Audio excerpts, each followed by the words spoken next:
true richness of life comes because the garden is just a reflection of your inner gardening process. People want to be part of this garden. They really want to keep it as this very special healing place. It is an oasis, it's a sanctuary.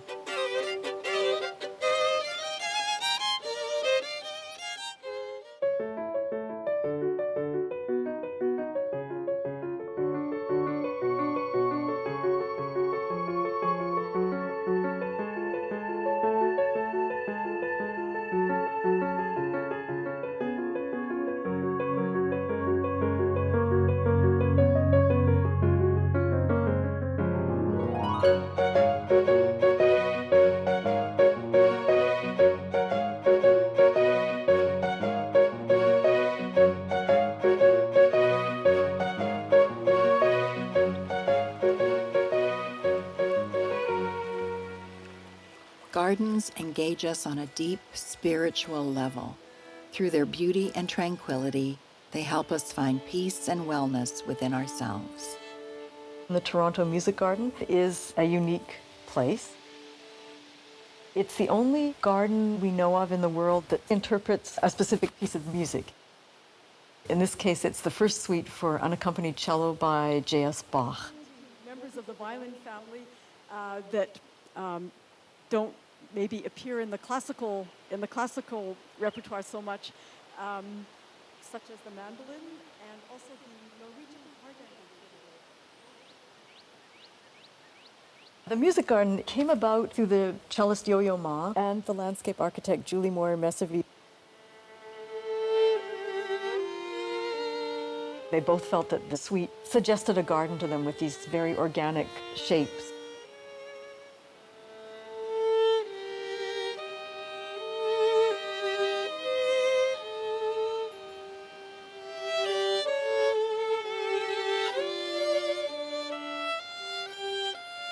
People come to regenerate, to read a book. It's a sanctuary.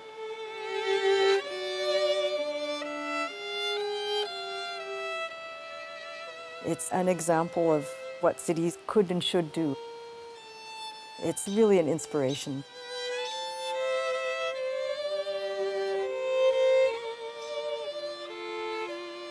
There are 6 movements to the suite. Each movement corresponds to a section of the garden. So there are 6 sections of the garden. They flow one into the other. We're standing actually in the Prelude, and the music inspired a flowing stream. It is very flowing music. So the concept here is a dry stream bed, and all these boulders, which come from the Canadian Shield, are like the boulders bordering the stream bed. There's a little bit of playfulness too, in that there are a lot of hackberry trees, which have now really matured. Their very straight trunks kind of suggest note stems, just as the boulders can also suggest the heads of written notes.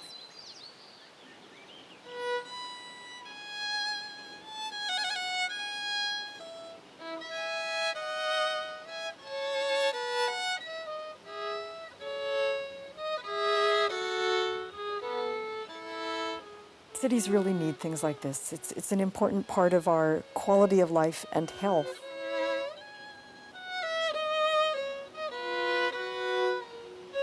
The land on which the Toronto Music Garden is built was actually derelict industrial land. They planted nearly 10,000 perennials, 1,380 grasses, 40 varieties of trees and shrubs, and 420 butterfly bushes.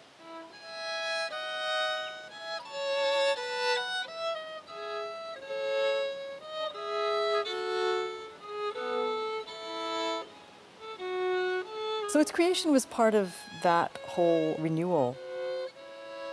It was this wonderful big project.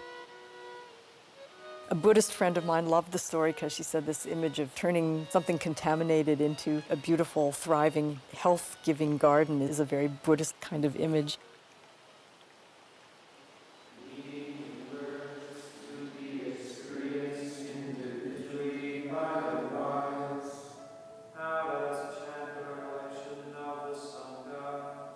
The purpose of the monastery is to allow people to come and get away from the stresses of their life and then just rethink things. And in silence and in peace, you see life differently. There's probably 1,000 square kilometers here with no population. And that's why we chose it.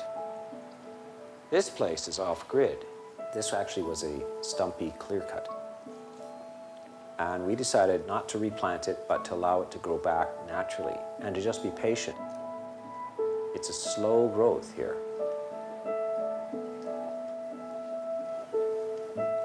The basic peace that comes from the forest and the naturalness of it, which humans respond to, is part of the therapy.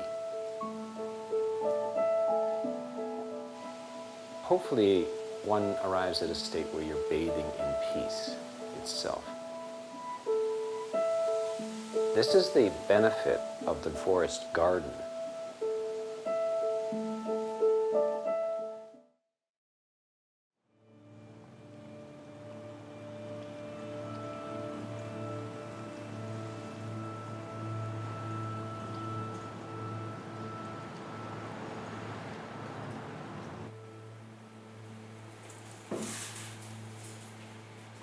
Most food banks have some type of gardening going on.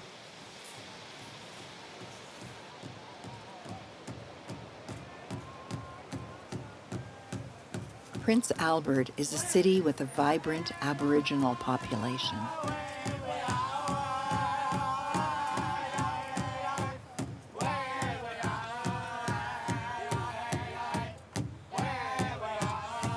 Some of its residents, Aboriginal and others, face poverty and hunger.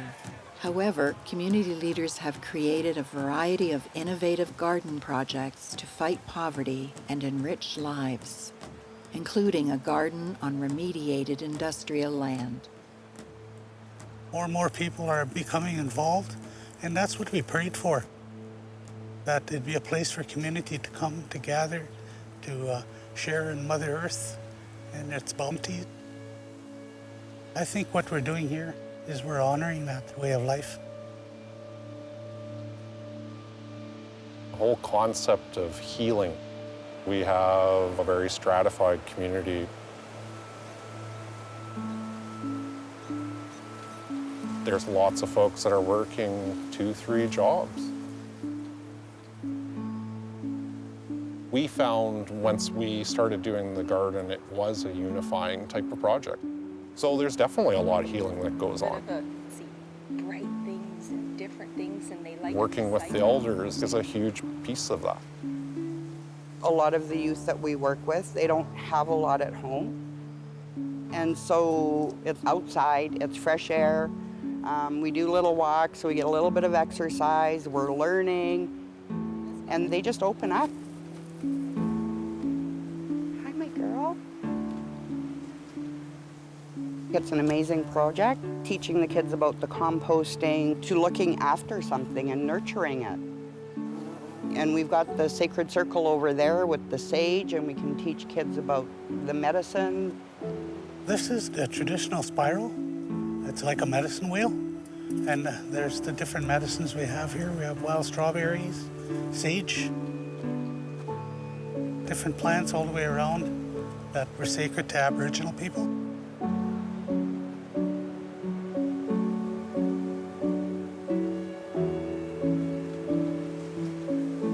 The main thing is that people can come here and pray and give offerings to the garden, but also young people like to come and walk around in the circle and just be part of the garden. Prince Albert is the gateway to the north. And so people will come in, and sometimes in reverse, people will be moving back north.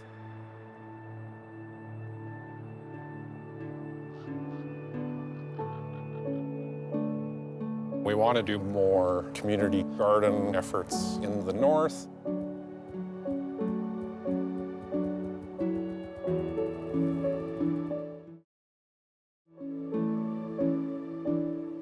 Here, an indoor garden program is aimed at providing healthy produce to subarctic communities where garden growing conditions are limited by climate and soil. I'm amazed at how grown it got.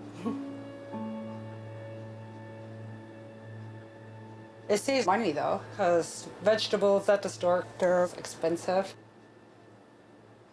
It's another little violet right here. We indigenous eat fish, caribou meat, moose, beaver. As caribou populations continue to diminish, the Dene face many dietary challenges. Gardening may become critically important to them in the future. See, look at this, carrots.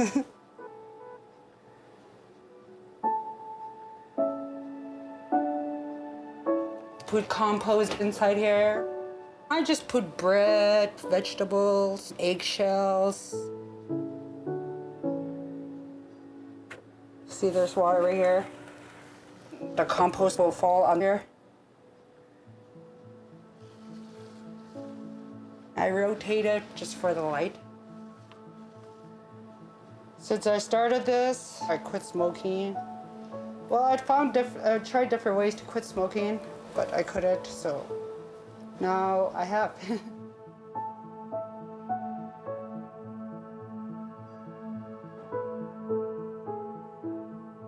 A lot of food banks and different groups out there in the food security sector are trying to do things like this, trying to get that word out there.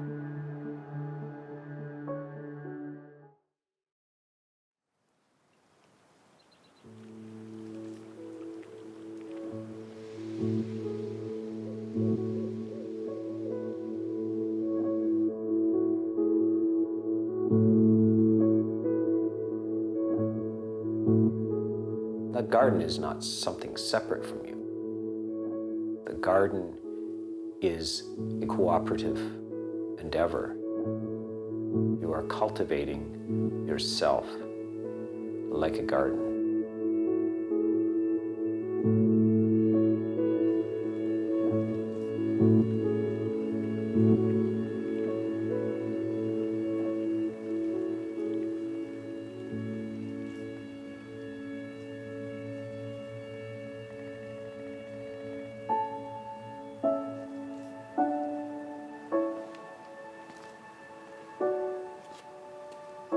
In a garden, you mulch, you just put the mulch on. If weeds arise, then you remove the weeds. Then there's the planting. After the planting, then you have to fertilize and keep and maintain and develop the beauty. Now that's a metaphor for the mind.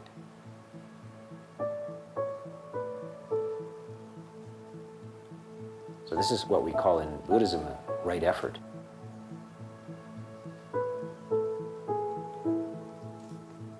Nature and gardens, people discover at some point in their life, and then it becomes something that keeps opening and unfolding and unfolding and unfolding.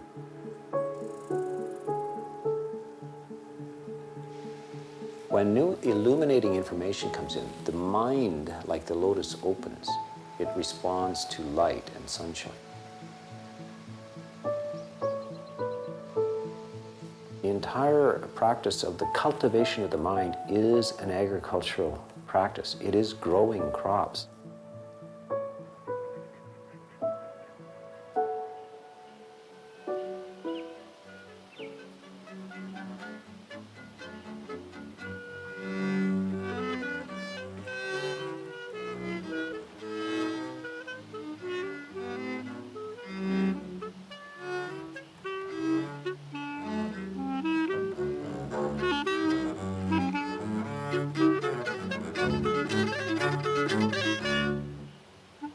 There's a spirit of place in the music garden that is so powerful and so beautiful, and people respond to that immediately.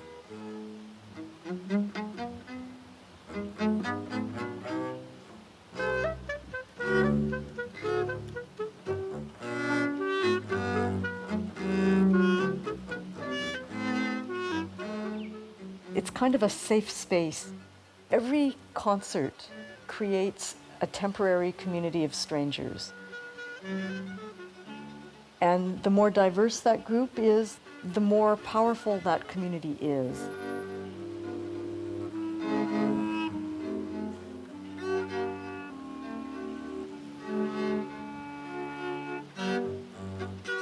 It's the music that is wonderful, but it's also the whole scene and the whole spirit of the place. I like to say there's this alchemy between the music, the public, and this beautiful, beautiful garden.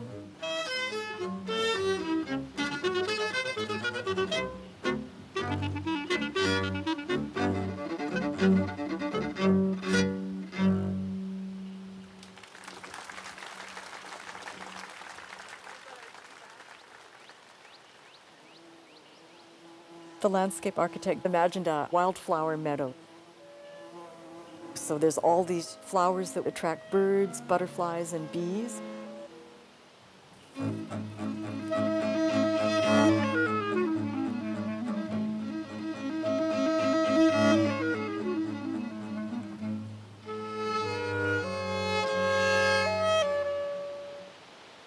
And the design, this is very interesting. It's two kind of interlocking spirals. It was inspired in this from an actual 18th century, I think, diagram of a Baroque dance and how the two dancers move.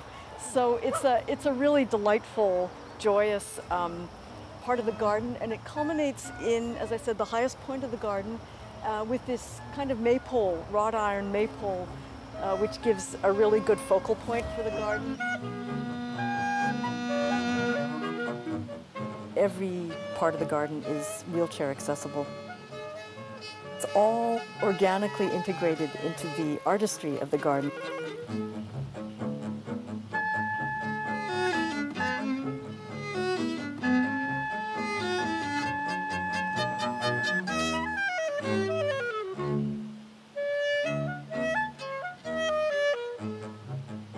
It's a sanctuary. It does touch on something very profound. People love it.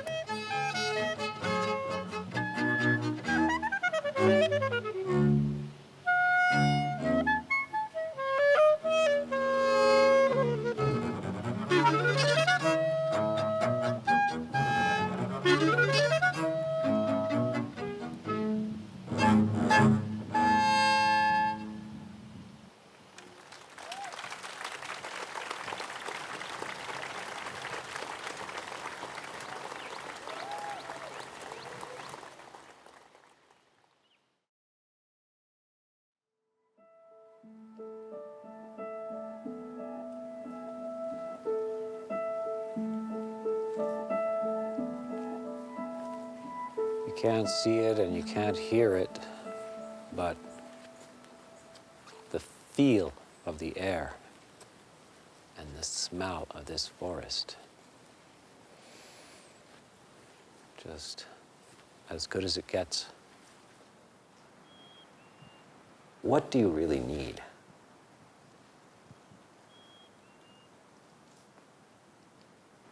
The garden is just a reflection of the inner life.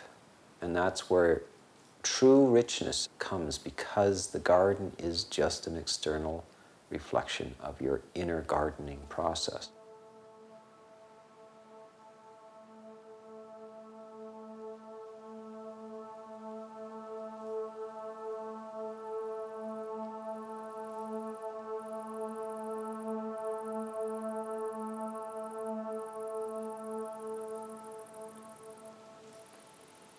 The grasshoppers, they click, they have this clicking sound. So everything is singing to each other. And then trembling aspen, magical. Ah, there's the squirrel. I often have arguments with these squirrels. They scold me and I scold them back. Say, why are you talking to me that way?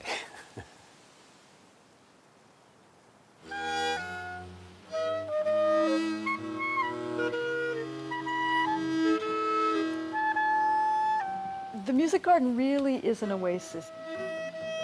Toronto is a stressful city.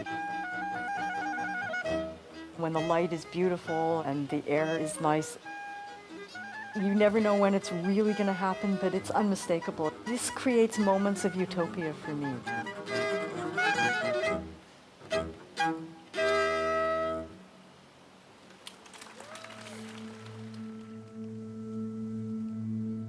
Some of us have lost our connection with nature, so it's good to be out here. It's good for the kids to see.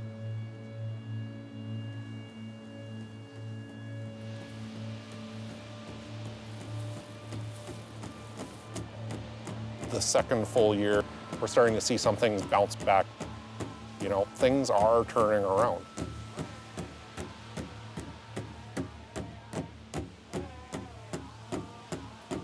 For myself, I always thank the Creator for lending me another day and Mother Earth for everything she provides.